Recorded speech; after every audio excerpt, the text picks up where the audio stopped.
Bienvenue à tous, c'est Info Soir, voici les titres de ce vendredi. L'incendie de la tour de logements sociaux à Londres a fait au moins 30 morts. Un nouveau bilan annoncé aujourd'hui par la police. Des dizaines d'habitants restent portés disparus. Après plus de 2 jours de lutte contre les flammes, les autorités ont fait savoir que le feu était désormais éteint. L'armée russe affirme avoir probablement tué Abu Bakr al-Baghdadi. Le chef du groupe terroriste dit État islamique aurait été abattu lors d'une frappe menée fin mai près de Raqqa. De son côté, la coalition internationale menée par les États-Unis déclare ne pas pouvoir confirmer cette information. La disparition tragique de 3 élèves à Tel Oudent, fuyant la vague de chaleur que connaît la région en ce moment. Ces jeunes ont voulu se rafraîchir. Ils se sont baignés dans un bassin de stockage d'eau d'irrigation, un site dangereux qui leur a coûté la vie. Les adolescents sont morts noyés. C'est un trio 100% maghrébin qui est monté sur la scène du studio des Arrivants de Casablanca pour la 2e édition de la Soirée du Rire. Samia Orosman, Jalil Tijani et Warid Hichem ont chacun offert au public un extrait de leur spectacle, un show à découvrir à la fin de cette édition. Madame, Monsieur, bonsoir. Avant de développer ces titres, la prière du vendredi, elle a été accomplie par Sa Majesté le roi Mohammed VI, Amir al-Mu'minin, à la mosquée Bab Salem à Casablanca. Lors de son prêche, l'imam a rappelé que le Saint-Coran recommande de s'empresser à accomplir les bonnes œuvres et les actions pieuses lors du mois béni de Ramadan et à s'abstenir de tout interdit. À travers les œuvres pieuses, les croyants se rapprochent de leur Créateur ici-bas et sont rétribués dans l'au-delà, dit l'imam, ajoutant que les croyants multiplient les prières et les expressions d'adoration de Dieu en vue de bénéficier de sa bénédiction et de ses amples rétributions.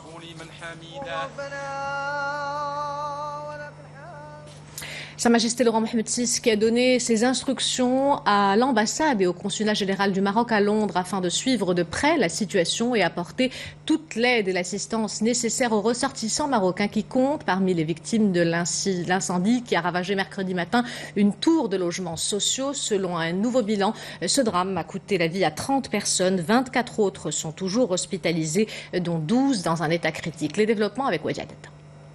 Face à l'émotion considérable suscitée par cette catastrophe, la reine Elisabeth II, accompagnée du prince William, s'est rendue auprès des rescapés et des sauveteurs. Une visite en signe de solidarité et quelques mots pour apaiser la douleur d'une nation. Tout un pays horrifié par le nombre de personnes qui ont péri dans l'incendie de la tour Grenfell de Londres. Jusqu'à présent, 30 corps sans vie ont été retrouvés.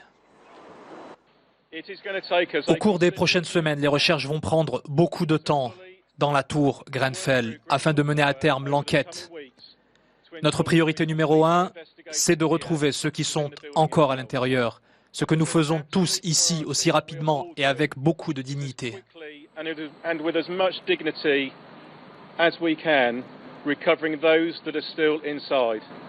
Aux abords de la tour calcinée, des dizaines de personnes font le pied de grue. Elles ont les larmes aux yeux et attendent sans trop d'illusions des nouvelles d'un membre de la famille ou d'un ami.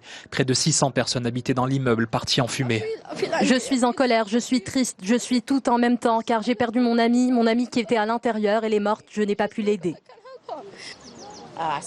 J'ai parlé à une de mes amies qui était dans la tour, elle m'a appelée et m'a dit « Aide-moi, aide-moi Sausan ».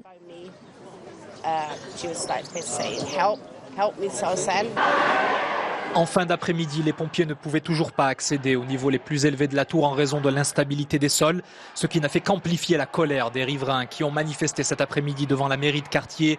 Certains ont même investi les lieux.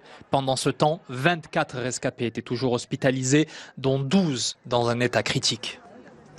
Je vous le disais en titre, l'armée russe affirme ce vendredi avoir probablement tué en Syrie Abu Bakr al-Baghdadi. Le chef du groupe terroriste dit État islamique aurait été abattu lors d'une frappe menée fin mai près de Raqqa. De son côté, la coalition internationale menée par les États-Unis déclare ne pas pouvoir confirmer cette information. Le récit est de Wajadet.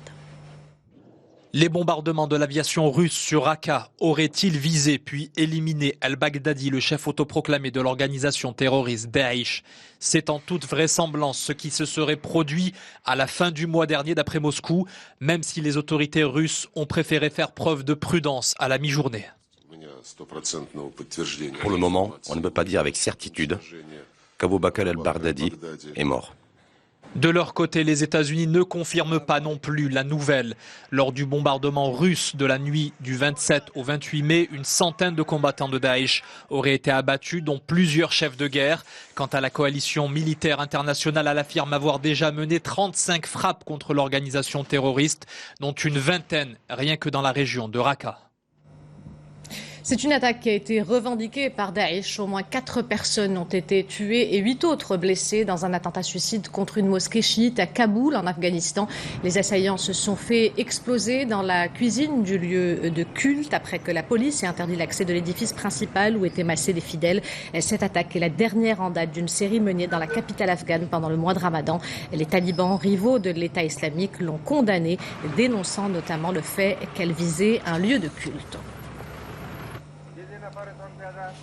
C'est une image pleine de symboles dans une actualité tourmentée, un moment qui illustre le partage et l'ouverture d'esprit en France. Le ministre de l'Intérieur a participé hier soir à la rupture du jeûne du Ramadan. Gérard Collomb s'est joint à des responsables de la Grande Mosquée de Lyon et les représentants des principales religions pour le repas de l'iftar.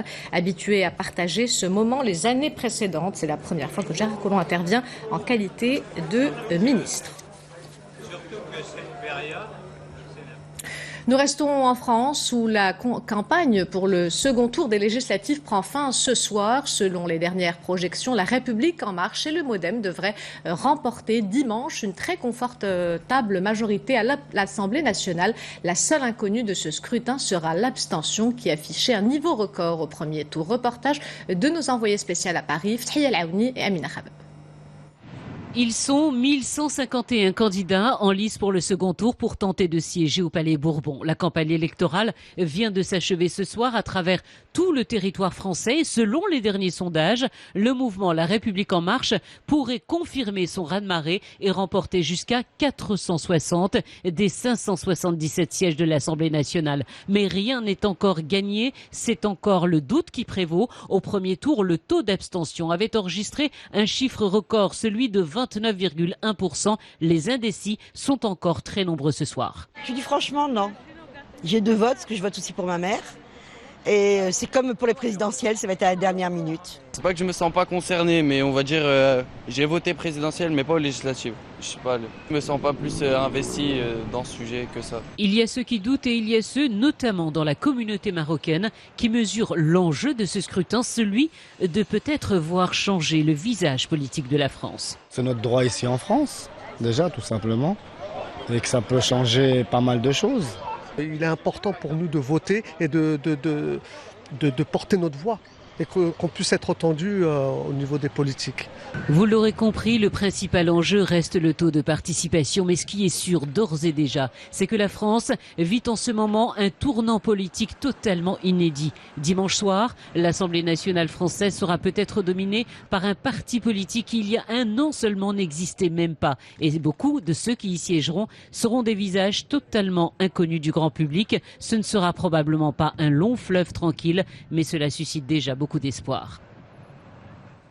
L'actualité internationale de ce vendredi, marquée également par le décès d'Helmut Kohl, l'ancien chancelier allemand, resté 16 ans au pouvoir, est mort ce vendredi à l'âge de 87 ans. Ce colosse de la politique allemande, redoutable tacticien, a marqué l'histoire en pilotant la réunification et en emmenant son pays vers l'euro. Il est considéré comme le père de la réunification allemande, 45 ans après la Deuxième Guerre mondiale, et pilier de la construction européenne et détenteur du record de longévité à la chancellerie. Il est resté entre 1982 et 1998 dans l'Allemagne moderne.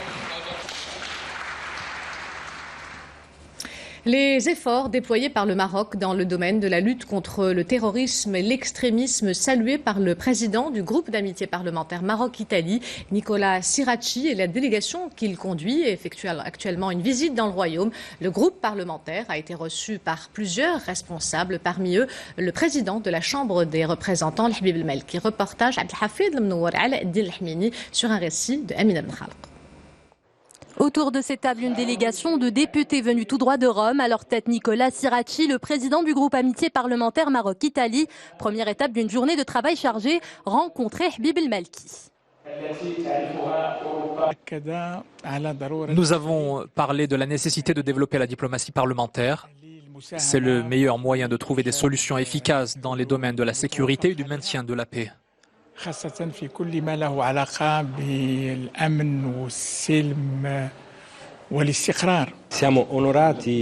Nous réaffirmons notre soutien au Maroc qui représente pour l'Italie un allié privilégié dans le continent africain.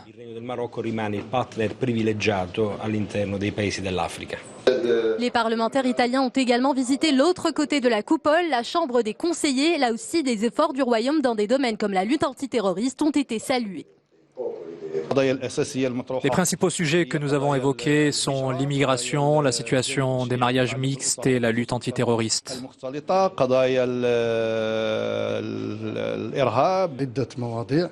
Parmi les sujets abordés figure le conflit fabriqué de toutes pièces au Sahara. Et nous avons rappelé que nous, habitants des provinces du Sud, constituons l'unique porte-parole de la région. Cette rencontre entre les députés des deux rives de la Méditerranée s'est soldée par une promesse. Rabat et Rome veulent organiser en 2018 un important forum parlementaire. Il effectue également une visite dans le Royaume. Ibrahim Yakuba, le ministre nigérien des Affaires étrangères et de la coopération, a été reçu par son homologue Nasser Boureta. Cette rencontre a été l'occasion pour les deux parties d'échanger et d'approfondir sur la coopération bilatérale, notamment dans le domaine de la formation. En effet, un grand nombre d'étudiants et de cadres du Niger bénéficient de formations avancées dans tous les domaines au sein des établissements marocains.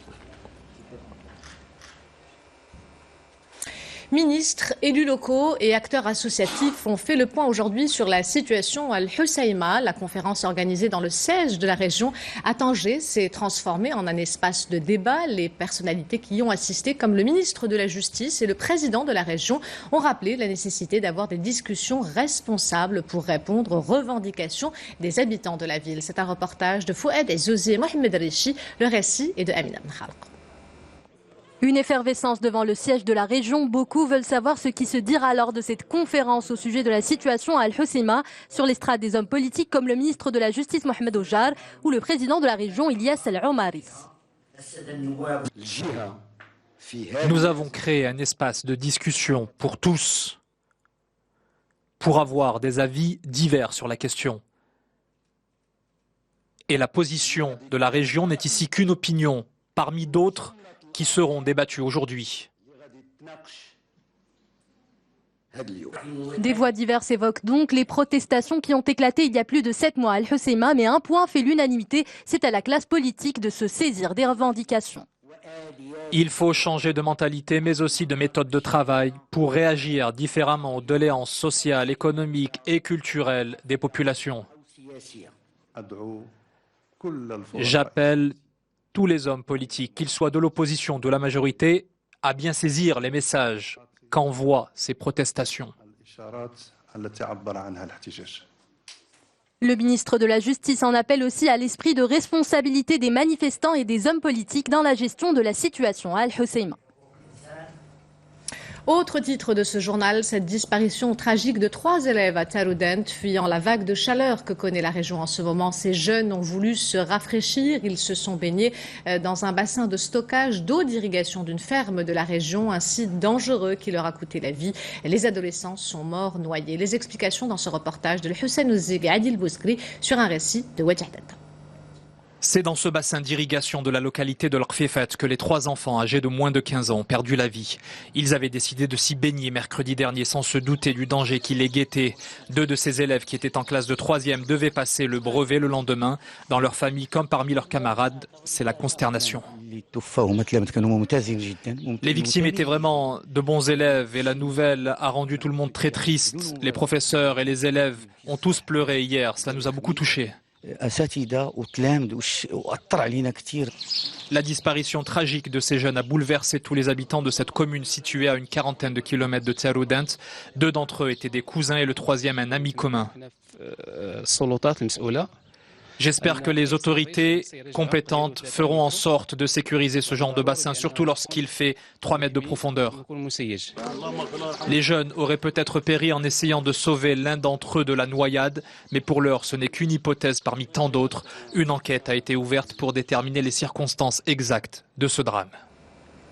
C'est sans aucun doute la classe la plus encombrée du Maroc. Dans la commune rurale d'Eit Bouali, à 500 km d'Azelal, une classe accueille 250 élèves, des enfants de différents niveaux scolaires qui se relayent pour suivre les cours dans le seul espace qui est dédié à l'enseignement.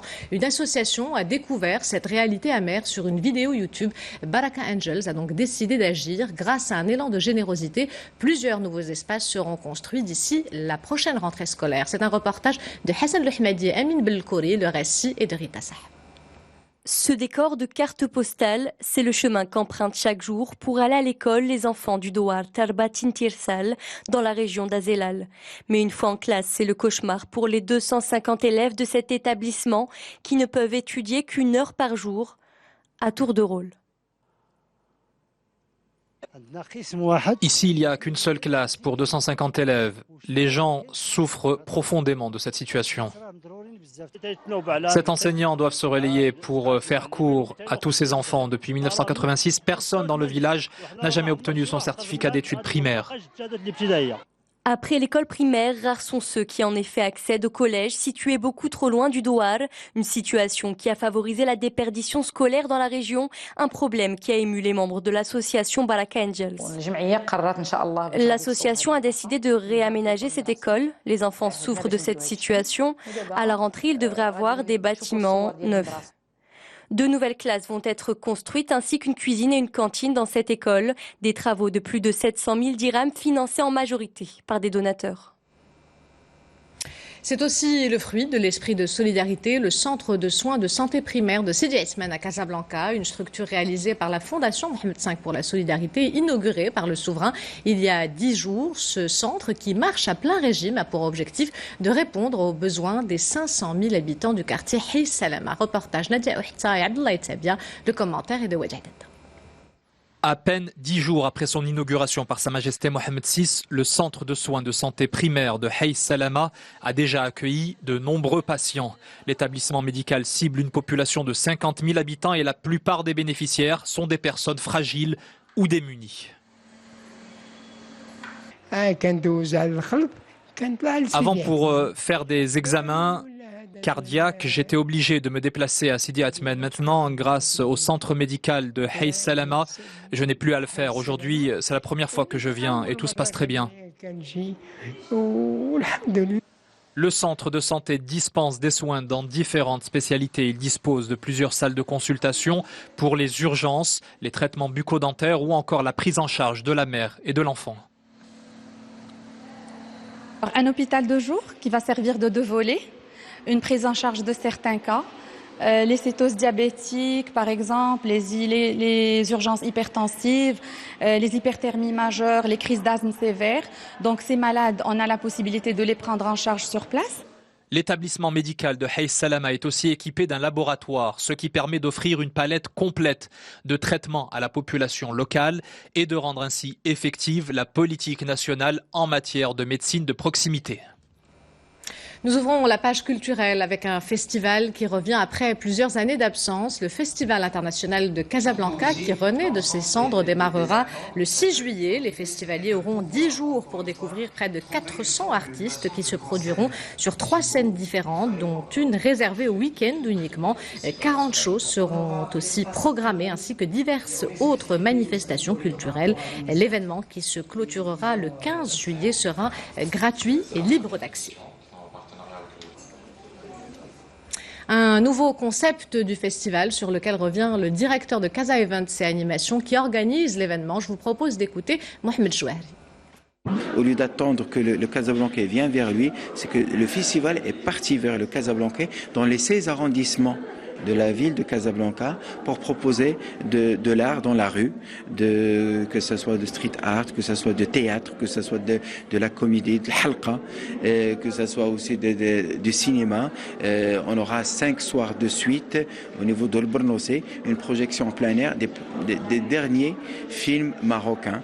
Et donc l'idée c'est vraiment de transformer la ville de Casablanca pendant ces 10 jours du 6 au 15 juillet en vraie destination artistique, Inch'Allah, pour tous les Casablancais et également les nationaux, c'est-à-dire les Marocains.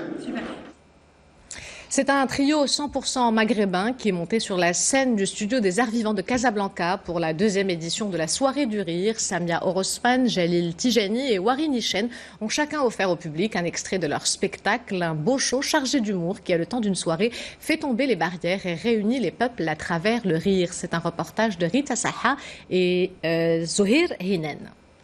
Alors expliquez-moi pourquoi les Marocains, chaque fois qu'on dit qu'on est tunisien, on dit Bolcha, allez, ça va.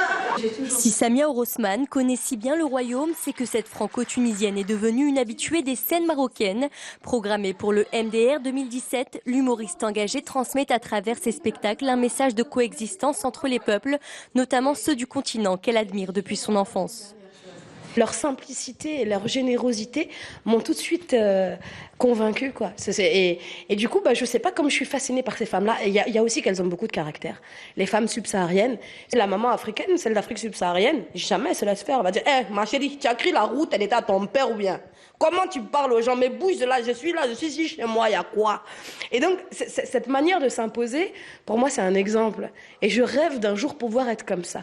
Jalil Tijani a lui aussi fait rire aux éclats le public du studio des Arts Vivants de Casablanca avec des extraits de son spectacle Jeux de société.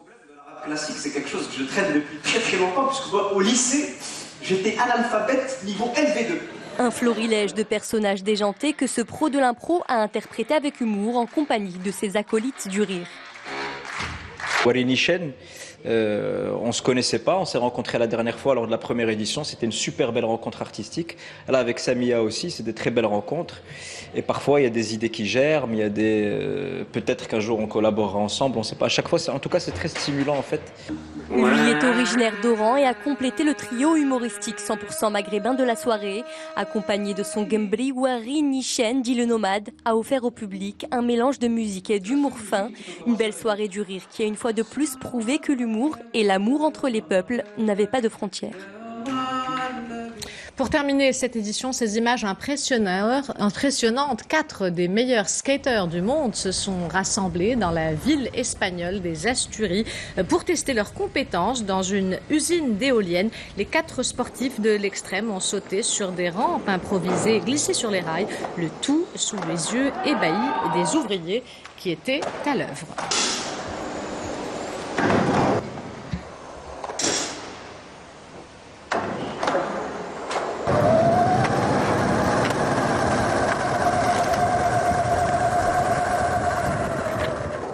Avant de nous quitter, je vous rappelle l'une des principales informations de ce journal, cette disparition tragique de 3 élèves à Teroudent, fuyant la vague de chaleur que connaît la région en ce moment. Ces jeunes ont voulu se rafraîchir. Ils se sont baignés dans un bassin de stockage d'eau d'irrigation d'une ferme de la région, un site dangereux qui leur a coûté la vie. Les adolescents sont morts noyés. Les jeunes auraient peut-être péri en essayant de sauver l'un d'entre eux de la noyade.